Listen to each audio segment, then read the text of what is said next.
Capítulo 8. Los días pasaban sin que Martin pudiese colocarse. El administrador del ingenio Cancañiri le había dicho que tan pronto como se retirase el canchero, se lo haría avisar. Pero el aviso no llegaba. Martin esperaba impaciente. Continuaba alojado en el cuarto de Emilio, quien siempre le trataba con benevolencia. Emilio demostraba una gran actividad. Por lo general, permanecía en Uncia, y solo una que otra noche venía a Yayagua. Parecía muy contento. Hablaba a Martin sin disimulo ninguno sobre el brillante éxito de sus negocios. Pero Martin no se alucinaba.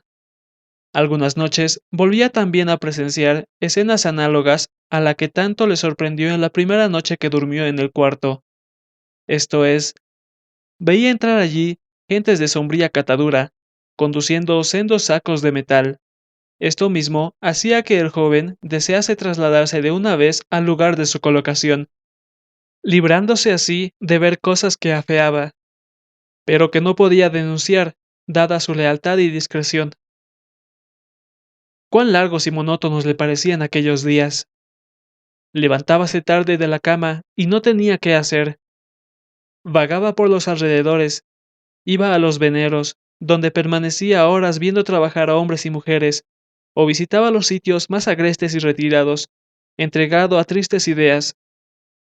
Luego pasaba a almorzar al hotel, donde siempre encontraba a dos personajes con los que había traído relación hacía unos días. Uno, don Juan Neva, de quien no sabía a punto cierto cuál era el oficio, y otro, don Miguel Illanes, un antiguo contratista fracasado, que como Martín no tenía qué hacer, y por lo general pasaba el tiempo hablando contra la compañía. Reunidos los tres, a la hora del almuerzo, jugaban un cacho, por una o dos copas de cóctel, y se sentaban a la mesa conversando sobre variados temas, en los que casi siempre estaba en contradicción don Juan y don Miguel. Después de almorzar, poníanse asientos juntos a la puerta al sol, y allí continuaban conversando, al propio tiempo que miraban afuera. En todos aquellos días que eran de trabajo, la plazoleta de Yayagua permanecía desierta y apenas pasaban por allí escasos transeúntes. Cuando estos eran conocidos por don Juan o don Miguel, era de oírlos haciendo la filiación, la historia y el análisis más detallado del pasajero, que no siempre salía airoso entre los labios de estos murmuradores. Un día oyó Martín este comentario: allá va Juanito Vargas con los niños, decía don Juan, señalando un grupo de viajeros que se dirigían a las minas. ¿A dónde irá ese asno? Pues a inspeccionar sus trabajos. Don Miguel se rió con mofa. Don Juan repuso: ¿y qué? ¿Usted no cree que Juanito sea competente para eso? ¿No ve usted cómo está de bien? ¿Y quién le ha dicho a usted que para estar de bien se necesita ser competente? Precisamente para estar bien en la compañía se necesita ser un pollino. Bravo, don Miguel. Hable usted, hable. Ahí tiene usted una muestra en ese tipejo que acaba de pasar. ¿Qué entiende él de minas? Nada. Y sin embargo, le han dado una de las mejores minas. Él ni siquiera entra a ellas. ¿Ni para qué va a entrar? ¿Qué sabe? Todo lo hacen los peones. Eso mismo prueba que el muchacho es listo, puesto que sabe ganar el dinero sin trabajar. Don Miguel escupió con desprecio. Don Juan continuó: pero mire, don Miguel, si Juanito no será listo, y lo de los perros muertos. Don Miguel tornó a escupir. Martín preguntó: ¿qué es eso de los perros muertos? Se acostumbra aquí esa expresión para significar que las planillas que se presentan los contratistas a la administración para hacer sus pagos se hacen figurar nombres de personas que no existen o que están ausentes. Pero esa es una iniquidad. Muy común aquí. Y en todas partes, dijo sentenciosamente don Juan. Martín veía también pasar por la plazoleta casi diariamente grupos de gentes llevando niños muertos a enterrar. Eran siempre grupos de borrachos. Pasaban tocando charangos y cantando, y aún bailando. Viendo uno de estos grupos, preguntó un día: ¿Hay alguna epidemia? Cada día veo llevar niños difuntos. Don Miguel se encargó de contestarle: No hay ninguna epidemia, pero para que aquí mueran los niños no hay necesidad de epidemias. ¿No ve usted cómo los tratan? Fíjese ahora mismo en esas mujeres. Señaló dos mujeres que iban cargadas de sus criaturas y en estado de completa ebriedad. Una de ellas se podía tener apenas, se cimbraba de uno a otro lado. Su niño, como de 1 año, bien sujeto a la espalda de la madre, dormía profundamente. Su diminuta cabeza, enfundada, de un gorrito sucio, se mecía también sobre el cuello, siguiendo los movimientos de la boeda, a la manera de un botón de flor, sacudido por los contrarios soplos del viento. La otra mujer cantaba y zapateaba, mientras su criatura, acomodada también a la espalda, no daba muestras de inquietud, pues quizá ya estaba habituada a tales cosas. Don Miguel continuó: Y si usted viese otras cosas que hacen estas malditas, a criaturas de pocos meses, les dan carne, frutas, chicha, ají, les ponen unas envolturas con las fajas tan apretadas que las guaguas resultan más tiesas que un palo, las tienen al frío, a la lluvia, al sol, a la nieve, al viento, las pegan con crueldad, en sus borracheras se acuestan con frecuencia sobre ellas y las ahogan. ¡Qué horror! Como usted lo oye, tratadas de esa manera las guaguas, no es raro que mueran diariamente. Ahora, si sobreviene alguna dolencia peor, entonces, por el cuerpo de la pobre criatura se hace pasar brebajes que no se puede imaginar, siendo uno de los menos repugnantes el excremento. Un día, además de los entierros de costumbre, pasó el de un adulto. Una procesión de gentes astrosas seguía el ataúd. Algunas mujeres, cubiertas desde la frente con viejos mantones verdinegros, vociferaban y lloraban a voces en grito. Los que conducían el féretro iban a la carrera jadeando de fatiga. Los demás le seguían también corriendo. Todos parecían desolados y ansiosos de llegar pronto. ¿Por qué irán tan deprisa?, preguntó Martín a don Miguel. Una de tantas abusiones. Creen que haciendo así, se libran de que el alma del muerto se quede por mucho tiempo entre ellos. Ese cadáver es el del que fue destrozado anoche, exclamó don Juan. ¿Alguien fue destrozado? Sí, en la azul cayó una aiza que averió a 2 hombres y mató a este que llevan. Esta mañana vi el cadáver. Tenía el cráneo aplastado en forma de un pan. Estas cosas aquí son muy frecuentes, repuso don Miguel. Las minas están tan mal trabajadas que las alzas caen a cada paso, y matan, y hieren, sin que aún se sepa de algunos. Lo mismo con la dinamita. No hay vigilancia, lo que pasa ahí dentro es un escándalo. Sin embargo, dijo don Juan, el subprefecto en la inspección que verificó últimamente informó al gobierno que las minas ofrecen completa garantía y están en magníficas condiciones. ¿Qué inspección ni qué pistolas?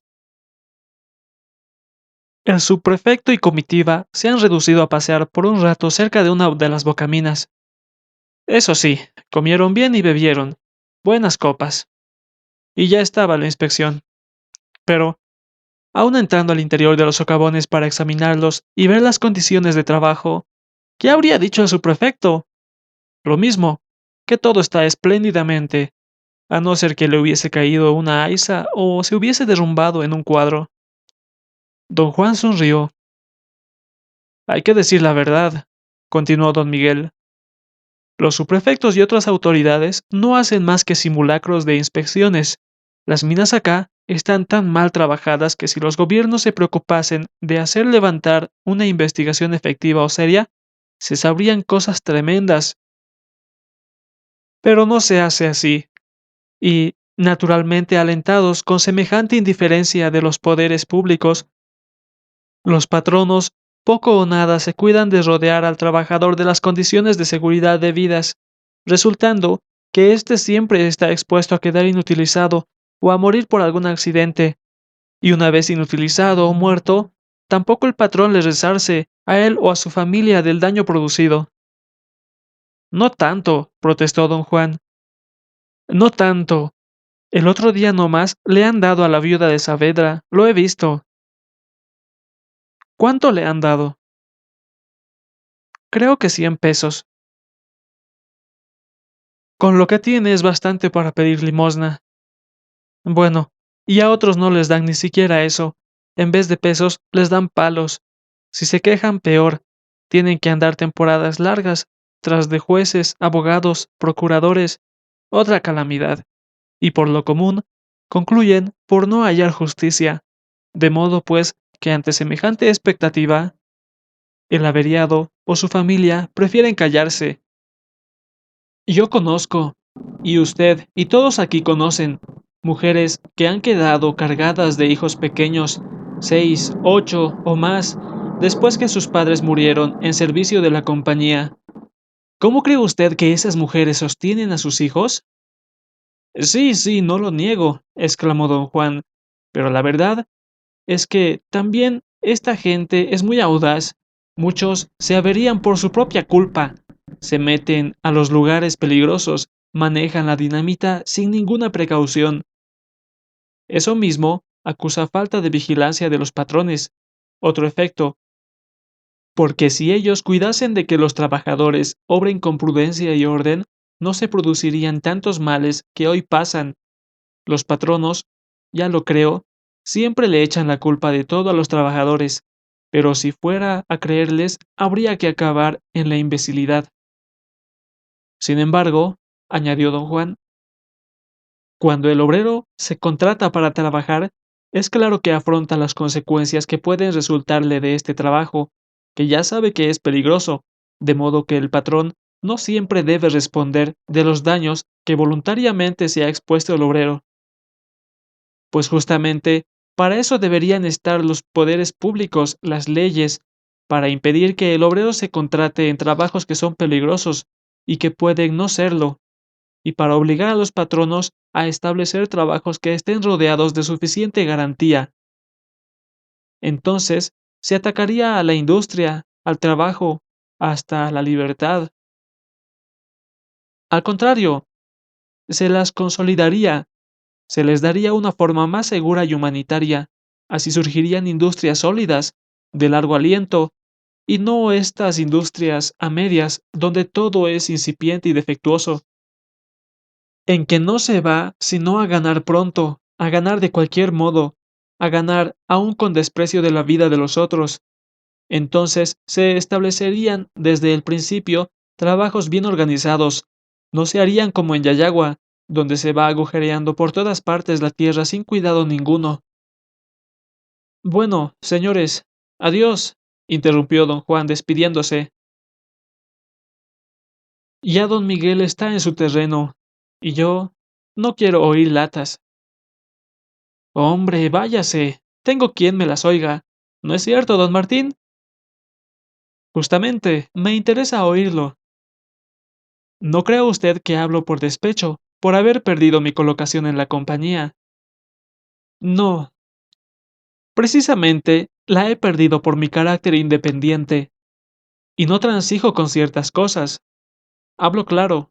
Por eso, ciertos paniaguados como don Juan me llaman latero y aún doctor, pero no soy abogado ni médico, y sin embargo, tengo el sentido común que suele faltar a muchos abogados y médicos. Ahora bien, el simple sentido común me dice que la situación del trabajador en estos lugares no puede ser peor. Ya usted habrá podido observar algunos obreros. Sus alojamientos son cuevas, sus vestidos, harapos, su alimento, inmundicias. Trabajan 12, 24 y 36 horas seguidas, y como trabajan en pésimas condiciones, su trabajo es deficiente y funesto para el obrero. Rarísima vez llegan a la vejez, pues muere, o por accidente del trabajo, o por el agotamiento gradual producido por el mismo. En sus horas de descanso, no hace sino seguir sufriendo. No tiene ninguna diversión, pues no se puede decir que las juergas a que se entrega son una diversión. Al contrario, son una de las peores formas de su constante sufrimiento. En efecto, emborracharse hasta la inconsciencia, estregar su estómago, gastar todos sus reales, pelear, cantar y bailar sollozando, no es gozar. Ahora en lo moral, ya se puede deducir cómo es un hombre que vive en semejantes condiciones. Es abyecto, estúpido, malo, pervertido. Aborrece al patrón, lo aborrece íntimamente, aun cuando en la apariencia muestra lo contrario, y aun cuando forzosamente trabaja en beneficio del patrón, hace lo posible para perjudicarlo. Cuando roba, lo hace no solo por aprovecharse del producto de sus robos, sino también por tener el gusto de hacer algún daño al patrón. Hay patronos cándidos, y asimismo, los que los representan se figuran de sus trabajadores que les adoran porque son tratados por ellos con grandes muestras de afecto, reverencias, genuflexiones y otras piruetas, porque reciben en ciertas ocasiones guirnaldas de filigrana, tarjetas, medallas u otros obsequios. ¿No ven que eso es una sangrienta ironía? Son manifestaciones que no dicta al afecto, sino al miedo, al interés, la codicia, la abyección. El trabajador siempre aborrece al patrón y le aborrecerá mientras subsista este estado de cosas. Esta es la verdad tremenda que ojalá estuviese en la mollera de muchos patronos que en ese orden viven en la luna, contentándose ellos o a sus administradores con el ejercicio vulgar y automático de sus cargos, sin dar ninguna importancia a un factor que debería constituir una seria preocupación: las buenas relaciones, no aparentes sino reales, entre el patrón y el obrero, son uno de los factores más importantes para el desarrollo regular de ciertas industrias y para asegurar su porvenir. Así se haría obra previsora y sólida. Pero vaya a decir esto a ciertos patronos o gerentes, se les reirán. Váyales a hablar de cualquier equidad, de la caridad, del amor, como factores del trabajo. Le dirán, ¡qué latero! Y basta. Martín oía, sino con cierto interés, las referencias de don Miguel. Él comprendía que el viejo debía llegar a la exageración en muchas cosas, pero también debía tener razón en otras. De todos modos, las latas, llamadas así por don Juan, de don Miguel, no le cansaba todavía. Hallaba en ellas algo como una enseñanza y se prometía utilizarla. Esto mismo hacía que se aficionase a la compañía del antiguo contratista, y entre ambos, viejo y joven, igualmente desocupados y también casi igualmente tristes, se paseaban todas las tardes por la plazoleta. Desde las 6 había allí algún movimiento de gente. Esta, después del trabajo, acudía a la pulpería de Yayagua, situada en la plaza, y a Martín, sobre todo desde que oía las relaciones de don Miguel, no dejaba de llamarle la atención el cuadro que se desarrollaba ante sus ojos cada tarde. Era un desfile de figuras miserables. Veíanse mineros de faz lívida y manchados de zonas de mugre, de ojos enrojecidos, de aire estúpido y decaído, unos embosados en sus bufandas y calzados de gruesas medias, y cueros fruncidos y acomodados a los pies y piernas por medio de apretadas y cortantes correas, otros sin ninguno de estos adminículos, teniendo únicamente un harapo por blusa y otro harapo por pantalón. Veíanse mujeres con los labios, la nariz, los ojos, las orejas embutidos de tierra, algunas llevando vacías polleras superpuestas, al paso que otras no mostraban sino festones desgarrados colgando de su cintura, y dejando ver entre ellos los miembros arteridos. Veíanse también niños infelices, siempre descalzos, con la cabeza al aire o apenas cubierta de algún resto de gorra o sombrero, con los cuerpos semidesnudos, con la mirada viva y ávida, hambrientos, con frío, maltratados, y sin embargo, contentos. Y todas estas gentes entraban y salían de la pulpería, se apiñaban y se empujaban ansiosos de llevar de una vez sus provisiones después de un día de pesado trabajo. Sin embargo, algunos, y sobre todo los más infelices y los niños, tenían que esperar horas y horas.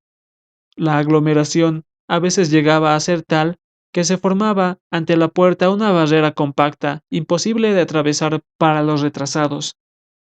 Y aún los que habían sido despachados apenas podían salir. No pocos de ellos protestaban. Se les había pesado menos el arroz o la harina, se les había dado pan crudo, o se les había cambiado lo que pedían por otra cosa. Las voces de los pulperos resonaban dentro, destempladas y vibrantes. La multitud rumoreaba sordamente. Los chicos trataban de escurrirse entre los grandes, los fuertes repartían codazos y empellones para avanzar, y aquella masa humana, atiborrada de polvo, sudorosa, malolienta e irritada, apenas podía disminuir, pues en cambio de las que salían, llegaban otras personas a formar parte de ella. Una tarde en que don Miguel y Martín se habían acercado al grupo, plantado ante la pulpería, vieron salir a una mujer que echaba pestes.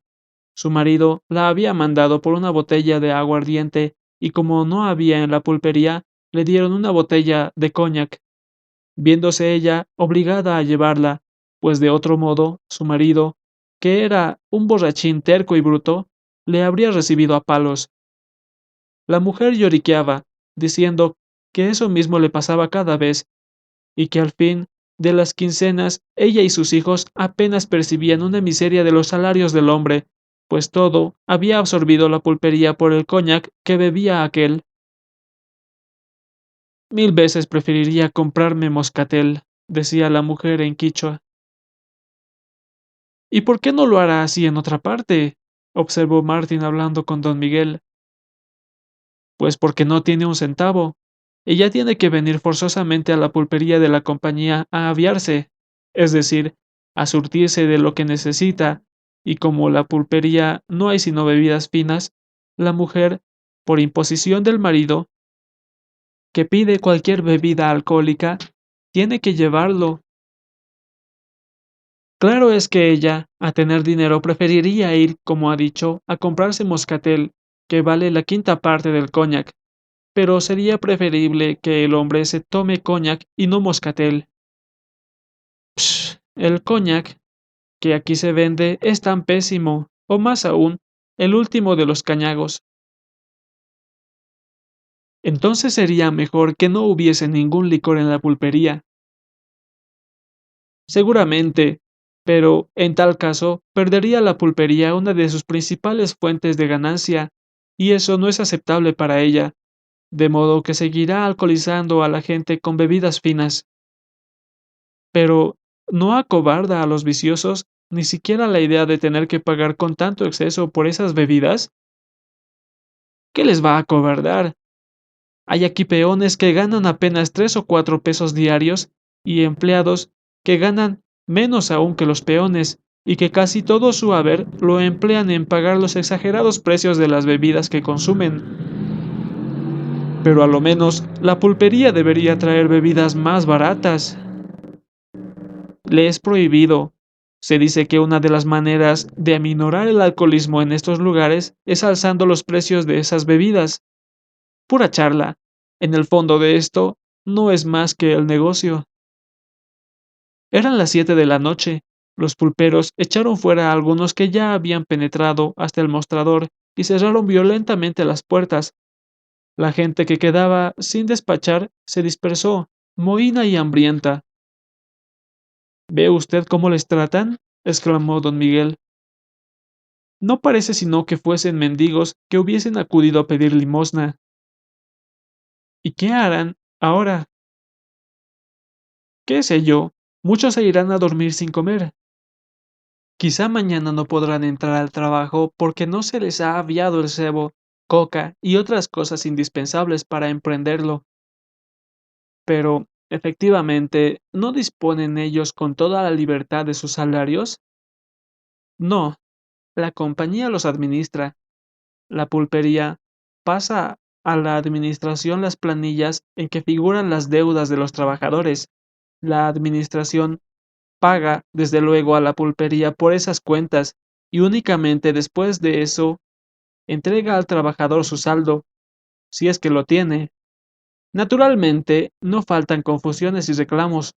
Los obreros medianamente avisados, que llevan sus cuentas con cuidado, casi nunca están de acuerdo con la pulpería y reclaman, pero los más, que son tan ignorantes como estúpidos, no hacen sino pedir y consumir, dejando que se disponga como se quiera de sus ganancias.